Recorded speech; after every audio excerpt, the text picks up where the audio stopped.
Hello and welcome to round-off number 3. Today we have 2 articles we're going to talk about. It's going to be a bit of a shorter episode than the past couple. So let's get into it.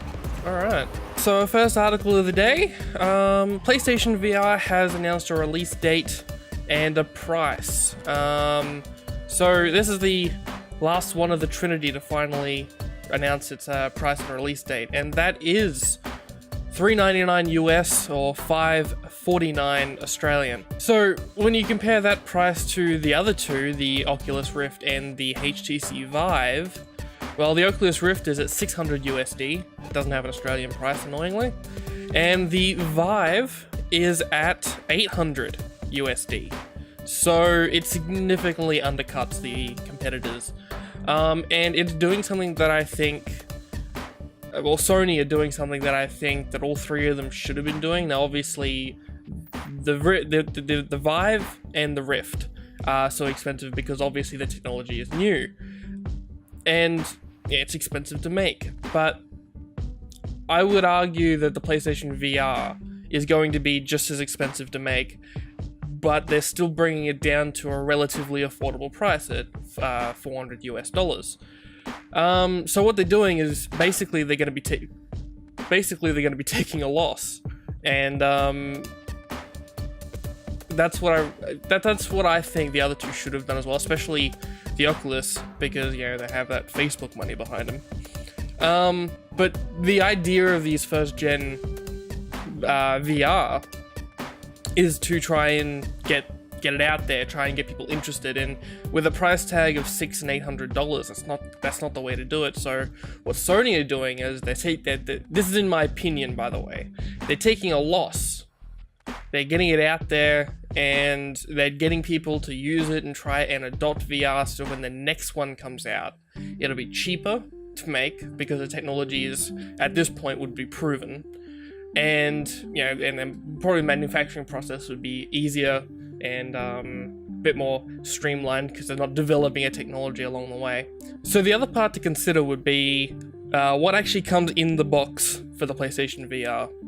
So the PlayStation VR unit comes with a headset connection cable, HDMI and USB, headphones, a power supply, and that's it. Now they have said that for it to actually be a functional unit, you need a PlayStation camera, which is not included in the in the package.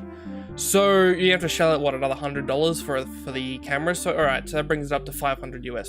Still $200 cheaper than both the $200 cheaper than the Oculus, and $400 I believe cheaper than the Vive. Although the difference is both the Oculus and the Vive come with everything you need, including some useless shit when it comes to the Oculus, which is the Xbox One controller, and then it doesn't come with the touch controllers that they're making. So it's very interesting, just the price differences and what they each come with. Now the Vive comes with everything you need. What is it? So the Vive includes the headset, 2 wireless controllers, their own version of VR controllers, 2 movement tracking and room scale sensors, and 3 games.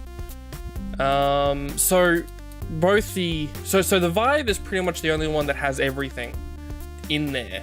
It has the controllers built for it. It has everything you need to use it. In comparison, the PlayStation VR doesn't come with a camera, which is utterly useless.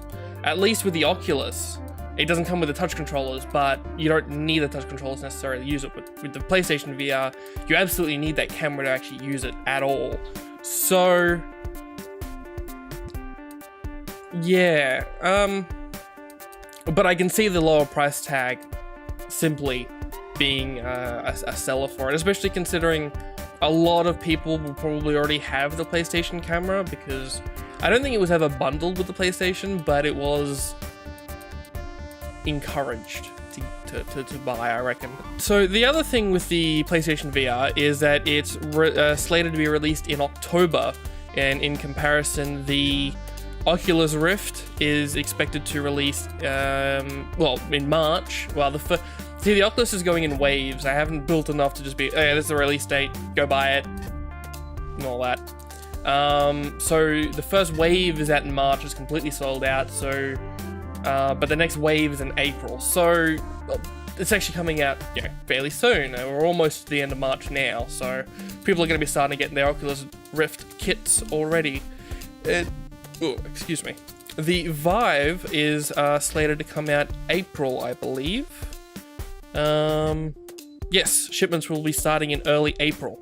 So both of them are releasing fairly soon. So that leaves the PlayStation VR out in October at the end of the year. So you might think that, oh well, it's gonna be who's gonna be into VR is probably gonna buy a Vive or an Oculus or something, and I would say no. I reckon that if someone's going to buy the PlayStation VR, they're going to have a PlayStation. They're probably not going to have a rig that, is going to be able to use the Oculus or the Vive, because the specs required to run VR on a PC is phenomenal. It's not cheap. It's not you can't run it on a cheap rig. So I don't think that's going to hurt the sales for the VR, the PlayStation VR. I think that people are going to buy the PlayStation VR are still going to buy the PlayStation VR no matter when it comes out. So you might be thinking, I've already said before that, I'm a PC and an Xbox person, and you might be thinking that, well, I mean, you should be ragging on the PlayStation VR for the low price tag and undercutting everyone and all that. Well, no. I might not own a PlayStation, but I can see the benefit of the PlayStation VR coming out at such a low price. It doesn't matter what platform it is. If VR gets picked up by enough people, then there's going to be more developers working on VR. The more developers working on the VR, the more people are going to... And it spirals that way. So it doesn't matter to me that, okay, I'm not going to be able to buy a PlayStation VR because I don't have a PlayStation. And I don't necessarily want a PlayStation. But the more people that have VR, the better. And it doesn't matter where that is. So... yeah, the PlayStation VR is nothing but a good thing, and yeah. Also, the interesting thing about it is it actually comes with like a mini PlayStation. It's not really a PlayStation itself. It looks like a mini PlayStation, but it's a processing unit for the PlayStation VR, which is really cool.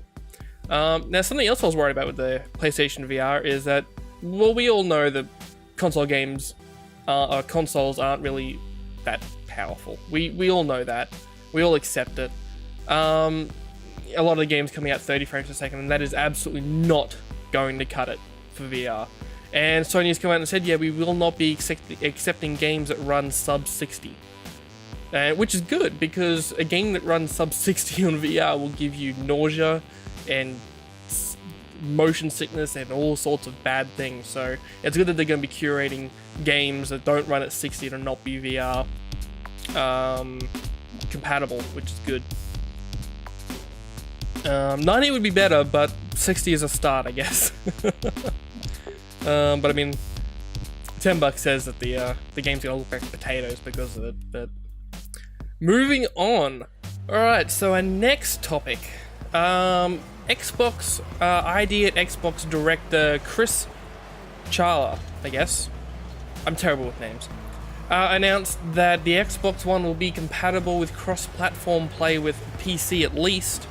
With their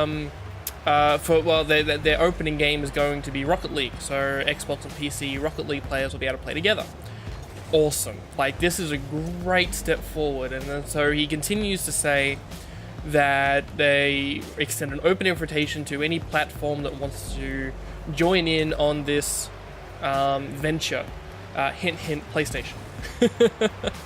And oh my god, if this happens, if this actually goes through, then that's a revolutionary change for gaming. Being able to play games between Xbox, PlayStation, PC, holy shit. As I've said in the past, a lot of my friends are Xbox gamers. Prefer the PC myself, so if I could play PC games and still play with my friends, holy shit, like, this, everything changes. So they go on to say that that Rocket League is going to be the first game to implement this, which is not surprising. PC and PlayStation has been cross-platform play with Rocket League forever, and I'm pretty sure the developer of Rocket League have been pushing Microsoft to do the same thing. So at least they're finally doing it, which is good. So the very interesting thing is, like, Microsoft has always been on a anti-cross-platform stance for a long time. They're starting like to do cross-buy with Windows 10 and Xbox. I believe Quantum Break, when it comes out, if you buy it on one, you get it on both or something, which is cool. I like that.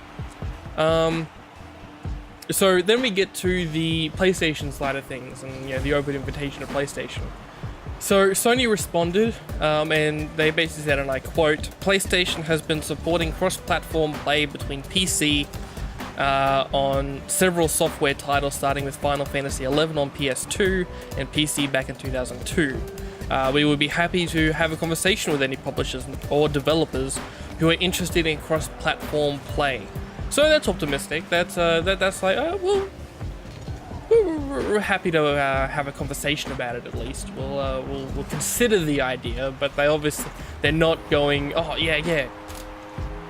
Don't need to bang the desk. But they're like going, they're not going, yes, straight away, let's do it, done. So that happened a little bit after the news broke, and then an interview with Shuhei Yoshida, one of the big players at Sony. I'm not exactly sure exactly what his role is, so I don't really follow Sony that much.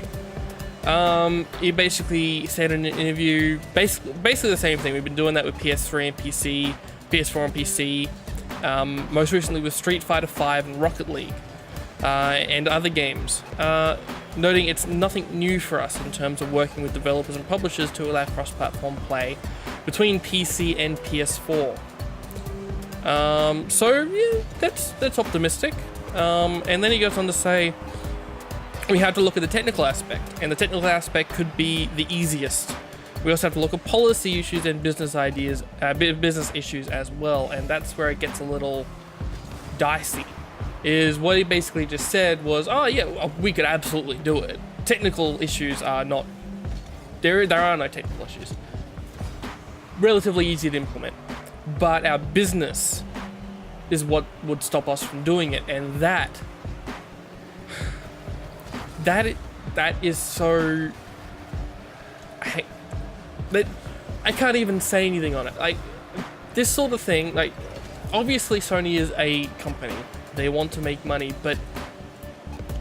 and I could see how cross-platform play would not necessarily could necessarily hurt their business, as in, like, oh, someone's on Xbox and they want to play with their friends on PlayStation, well, they'll go and buy a PlayStation. But that would make up so little of their sales. And I could be wrong, I'm not a business person, but I don't think it would be that big of an issue. And the advantages to consumers for being able to play with all their friends and all that, without having to worry about platforms and such.